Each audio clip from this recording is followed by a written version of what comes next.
Hello guys! I'm back. For today's video, ituturo ko sa inyo kung saan makikita ang account number mo sa Bayad Wallet app. Welcome to my channel. Please subscribe. Sa bidyong ito ay ibabahagi ko kung saan mo makikita ang iyong account number sa Bayad Wallet app mo. Mabilisang tutorial lang tayo. Simulan na natin. Let's do this. Una ay mag-login ka sa iyong Bayad account. Siguraduhin kabisado lagi ang iyong password nang maiwasan nagpagpapalit ng password.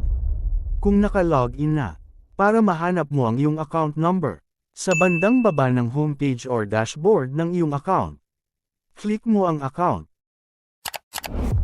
Then didirekta ka na niyan sa profile menu. At agad-agad ay makikita mo na yung iyong account number. Bibilugan ko kung saan mo makikita. Paumanhin kong lalabuan ko ang video para rin sa security ng aking account.